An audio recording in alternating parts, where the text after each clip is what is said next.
Geez, it's been a haul lately. If you are in a relationship where you're just so frustrated and you're angry and you're thinking you just want out, like these are the people that I've been speaking to lately. And I understand it.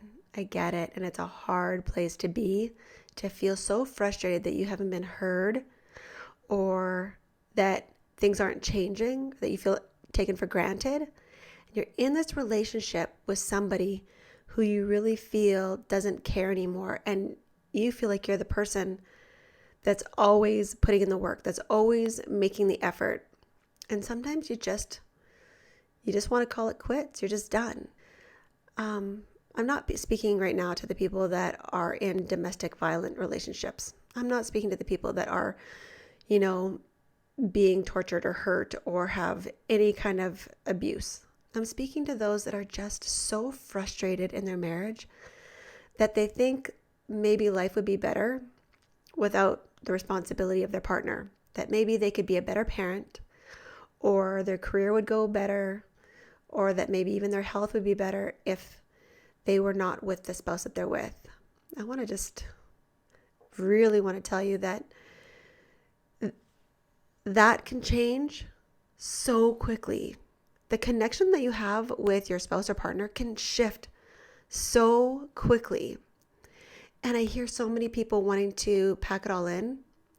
And in an hour that can shift into being all in. But we get so focused on what we're lacking, what we're missing, what our fears or insecurities are, what we're not, our desires that aren't being met.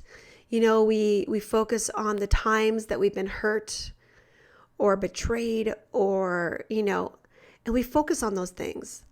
And honestly, if you're in a relationship where it's a safe relationship, it's two good people that had good intentions, but now are so angry and have so much resentment, honestly, it's time to grow up and fight. Fight for this relationship, especially if you have children. We all fall short in a relationship. Everybody does. Nobody's perfect, but we expect this perfection from each other without proper communication, without proper empathy, without understanding one another. It's just because we're so busy. We don't even know.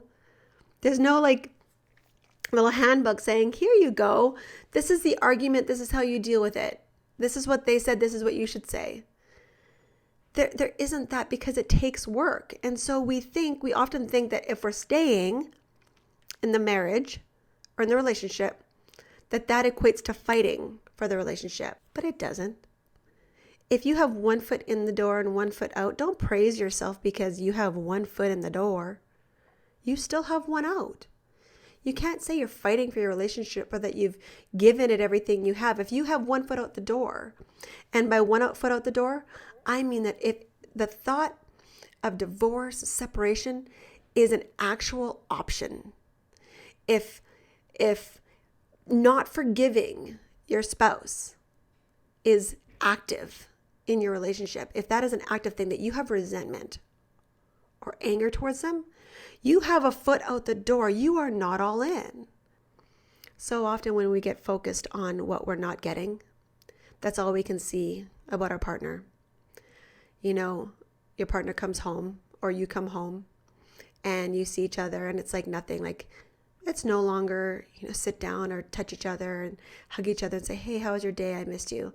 It's just, my day has been crazy. I don't want to talk right now. Or you don't even know what happened today and you need to help here. Or all of a sudden, this partner in our life has become almost another responsibility, another child, another person that's needing something from me.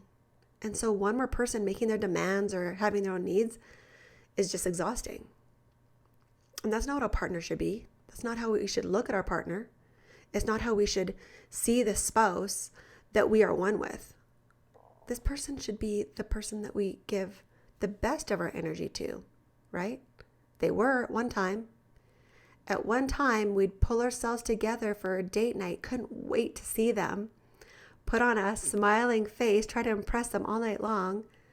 maybe sneaking a kiss or a, holding of the hands or a hug at the end, whatever it was. We wanted physical connection. We wanted, to look into their eyes. We wanted that. And now all of a sudden they're an obligation. They're a pain in the butt. They're a thorn in your side. And they can feel it, and you can feel it.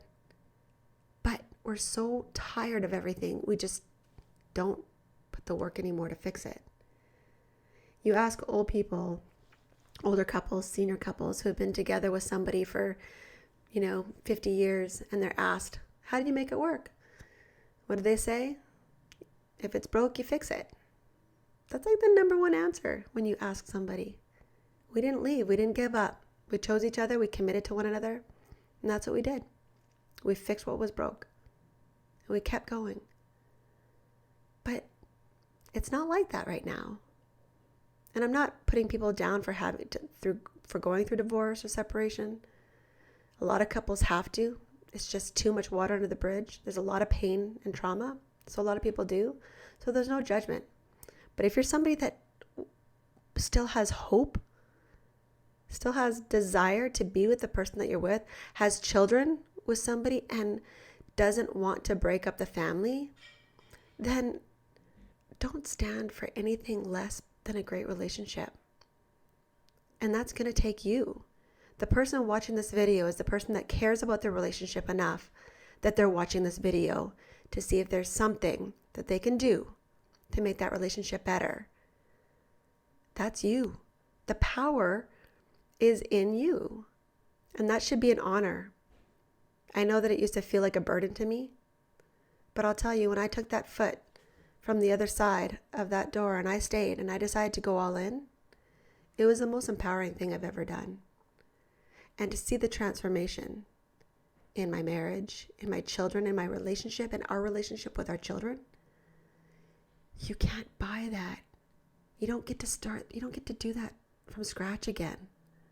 You don't really even get to do it with somebody else to the extent that when it's the original, you can have a great relationship with a step-parent and step-kids. Absolutely. But if you can have it, if you're not there yet, if you're still with that original person, and if you can build that connection, that amazing connection between your family, then that's honor. It's not your burden. Think of it as be honored to be the person that fights, that takes the foot back into the, off the other side of the fence. The person that goes all in. That is an honor. If this is you, it's time to fight. It's time to reconnect. It's time to communicate effectively and efficiently and to be heard and understood and appreciated for exactly who you are. I hope to see you soon.